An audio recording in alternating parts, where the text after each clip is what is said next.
শরীয়তসম্মত হাঁস ফার্মিং ভিত্তিক বিনিয়োগ নীতিমালা। বিনিয়োগ 2 লক্ষ টাকা, সময়কাল 6 মাস, লাভের লক্ষ্য 25%। বিনিয়োগ প্রকল্পের ধরন: হাঁস ফার্মিং ও ডিম উৎপাদক ভিত্তিক প্রকল্প, ইউরোপ বাংলা অ্যাগ্রো টিমের মাধ্যমে ফার্ম ব্যবস্থাপনা, হালাল ব্যবসায়িক কাঠামো।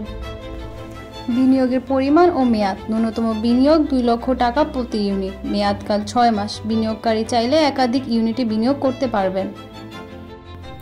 রিটার্ন ও লাভ বন্টন কাঠামো: 25% লক্ষ্যমাত্রা মুনাফা, প্রকৃত ব্যবসায়িক ফলাফলের ভিত্তিতে মুনাফা বন্টন, শরীয়তসম্মত মুদ্রা বা কাঠামো। ঝুঁকি: বাজার দরের উঠানামা, খাদ্য দর বৃদ্ধি, রোগ ব্যাধির ঝুঁকি, প্রাকৃতিক দুর্যোগ, পরিবহন সমস্যা। কোম্পানি সর্বোচ্চ পেশাদারী ব্যবস্থাপনার মাধ্যমে ঝুঁকি নিয়ন্ত্রণের চেষ্টা করবে, তবে নির্দিষ্ট রিটার্নে কোনো গ্যারান্টি প্রদান করে না।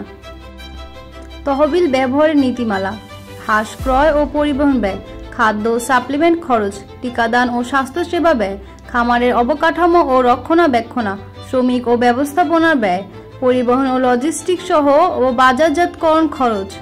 চুক্তি ও স্বচ্ছতা নীতিমালা: লিখিত চুক্তি প্রয়োজনীয়তা, লাভ ভাগাভাগির অনুপাত, প্রতিবেদন ব্যবস্থা, বিনিয়োগকারীর অধিকার ও দায়িত্ব। আজই যোগাযোগ করুন Europe Bangla agro private limited.